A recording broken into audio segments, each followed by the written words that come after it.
You didn't lose them. And strangely, that's exactly why you feel better.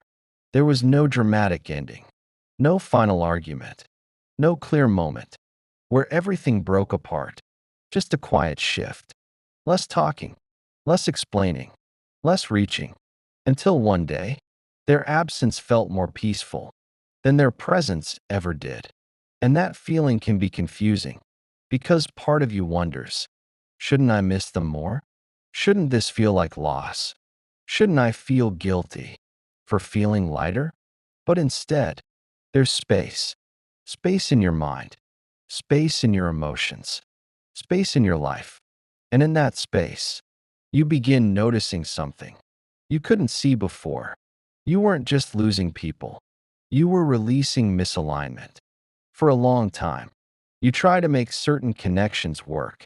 You adjusted, you explained, you gave more than you probably should have because you believed that effort could create alignment.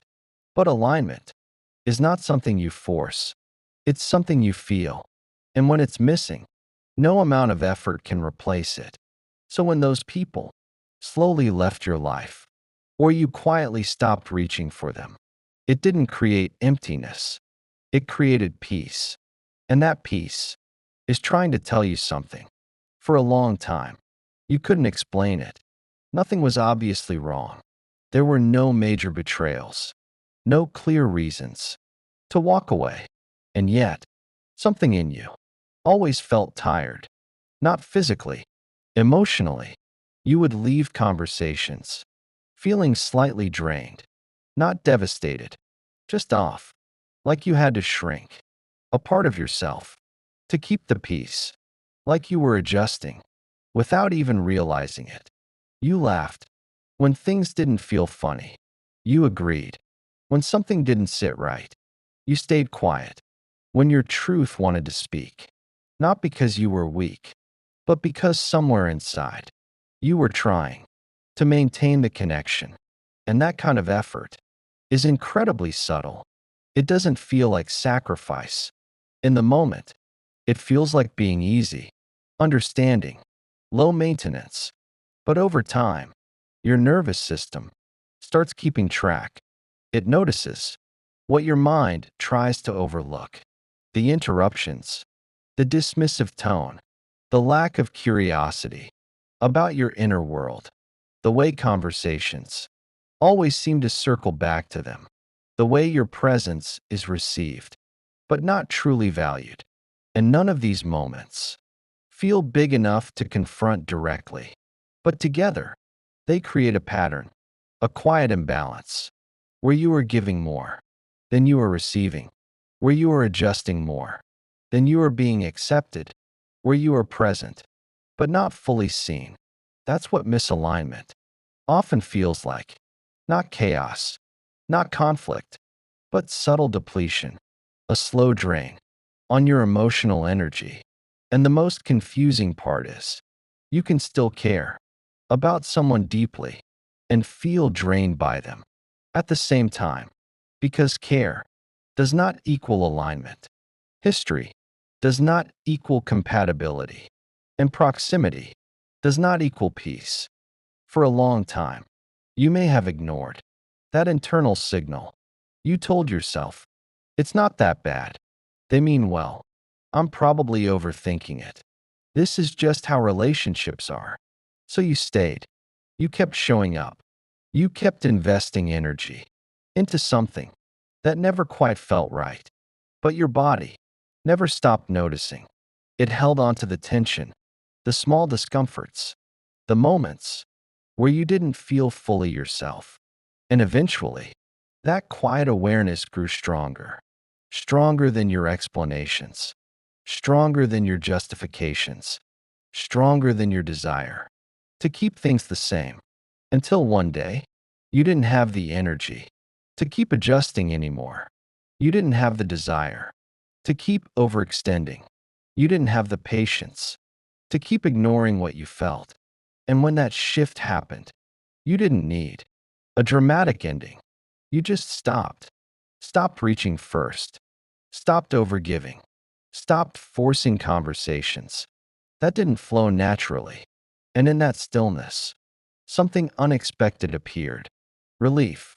Not because you stopped caring, but because you stopped abandoning yourself to maintain the connection.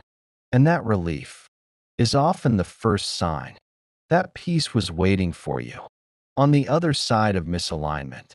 At first, you expect to feel the loss. You expect silence to feel heavy. You expect their absence to echo, because that's what you've been taught. When people leave, it should hurt. It should feel like something is missing. But this time it feels different. This time, it feels quiet, not empty, just quiet. And in that quiet, you begin to notice something you couldn't feel before. Your energy is no longer being pulled in different directions. You're not replaying conversations. You're not overthinking what you said or how you said it. You're not anticipating the next interaction and how to manage it. Your mind is still, and that stillness can feel unfamiliar at first because you got used to a certain level of emotional noise, the kind that comes from misaligned connections, where you are constantly adjusting, constantly calculating, constantly trying to maintain a sense of harmony that never fully settles. So when that noise disappears, it doesn't feel like loss. It feels like space. And space is where alignment finally has room to exist. Because when your energy is no longer tied up in the wrong connections, it naturally returns to you. You think more clearly. You feel more grounded. You move through your day with less tension in your body. You start enjoying your own company again, not as a distraction, but as a genuine experience of peace. And that's when a deeper realization begins to form. You were never afraid of being alone. You were afraid of being drained. There's a difference. Being alone can feel calm, restorative, even expansive, but being around the wrong people can feel exhausting, confining, heavy in ways you can't always explain. So when those people are no longer in your life, you don't feel emptiness. You feel relief. Relief that you no longer have to overextend yourself. Relief that you no longer have to manage someone else's energy at the expense of your own. Relief that you can finally exist without shrinking parts of yourself to fit the connection. And in that relief, your standards begin shifting, not in a harsh way, not in a closed-off way, but in a clear way. You start noticing how you feel around people, not just what they say, not just how long you've known them, but how your body responds to their presence. Do you feel relaxed or slightly on edge? Do you feel seen or subtly overlooked? Do you feel like yourself or like you're performing a version of yourself to maintain the connection? These questions become your compass because alignment is not just about compatibility. On the surface, it's about how your energy is received and returned.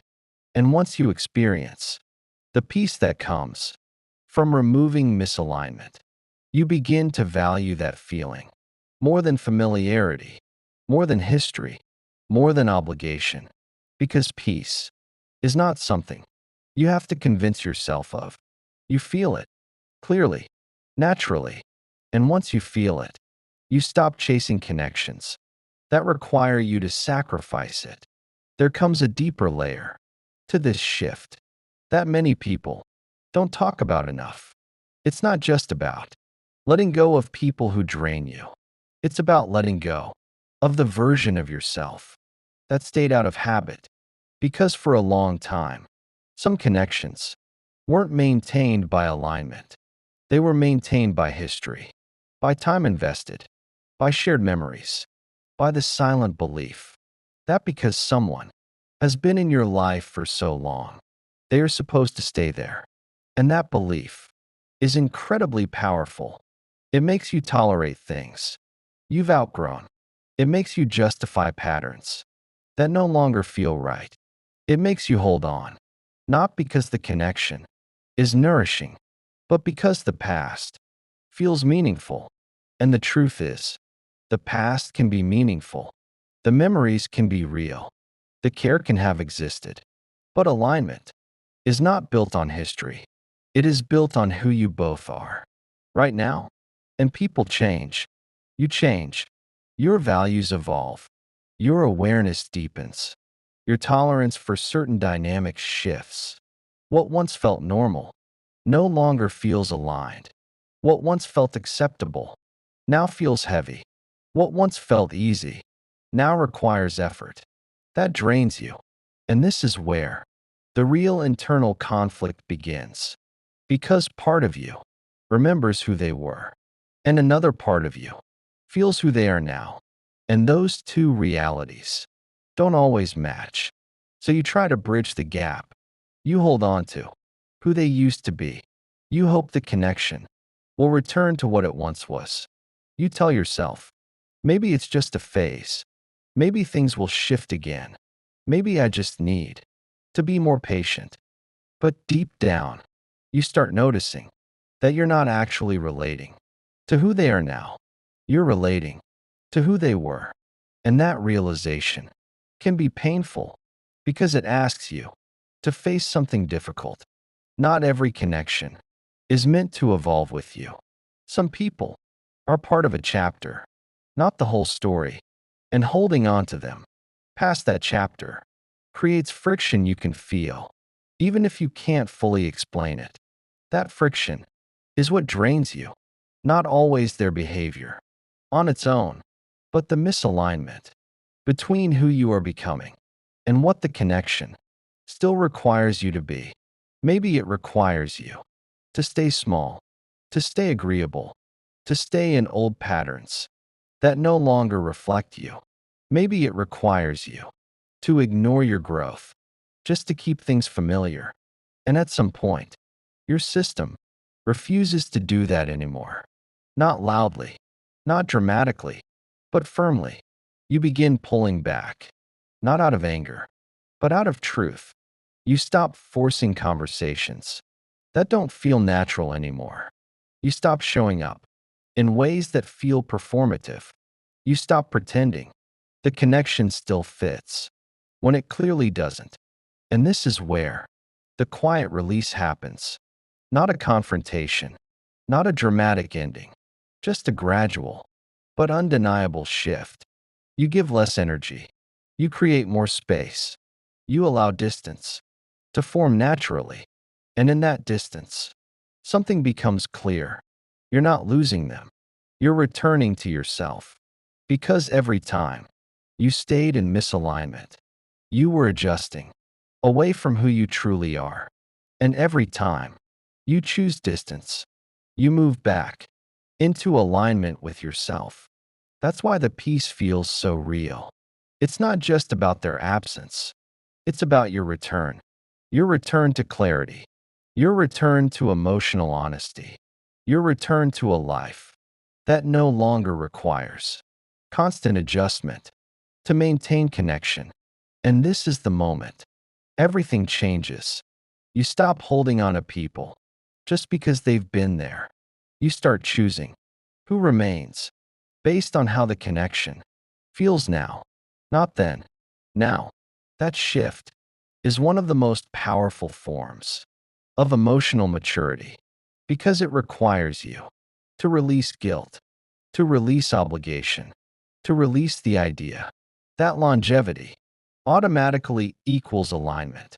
And once you release that, your relationships begin to reflect who you are becoming, not who you used to be. At some point, the questioning stops, the second guessing, the quiet guilt that used to follow you, the voice that wondered, was I too distant? Did I give up too easily? Should I have tried harder? Those questions begin to fade, not because you stopped caring, but because something became undeniable. Peace is not confusion. Peace is clarity. For a long time, You associated peace with something external, the right relationship, the right people, the right circumstances. But now, you're experiencing a different kind of peace, the kind that appears when something ends. And that realization changes everything because it shows you that not every loss is actually a loss. Some endings are corrections, realignments, quiet returns to what feels true. When certain people leave your life, or when you finally stop holding on to them, your system responds honestly, not based on history, not based on obligation, but based on truth. And if that response is peace, then that peace is information. It's telling you you are no longer in conflict with yourself. You are no longer forcing something that doesn't fit. You are no longer overriding your intuition to maintain connection. And that alignment feels lighter than anything you left behind. This is where self-trust deepens. Because instead of asking, did I make the right decision? You begin noticing, how do I feel now? And your answer is no longer complicated. You feel calm. You feel clear. You feel like you can finally breathe without tension sitting quietly in your chest. That feeling is not something you need to question. It's something you can trust because your body doesn't lie about alignment. It doesn't create peace in the presence of something that harms you. It creates peace when something misaligned is no longer there. And once you understand that, you stop trying to reconnect just because of history. You stop reopening doors that your peace quietly closed. You stop romanticizing what the connection used to be and start honoring what your life feels like without it. And what it feels like is lighter, softer, more honest, more like you. That's the part no one talks about enough. Peace is not empty. Peace is full of everything that was once suppressed just to keep the connection alive. Your voice, your truth, your ease, your emotional freedom. And once you experience that kind of peace, you stop seeing it as something small. You start seeing it as a standard, a quiet, non-negotiable part of your life, not something you sacrifice for connection, but something your connections must respect. If this message resonated with you, then you may already be in that quiet transition, the one where you didn't lose people, you released misalignment. And if your life feels more peaceful now, that's not something to question. That's something to trust. Stay with us here at Depth of Us, because this space is for women who are no longer holding on out of habit, but choosing alignment, even when it's quiet, even when it's unseen, and even when it means walking away with nothing but their peace.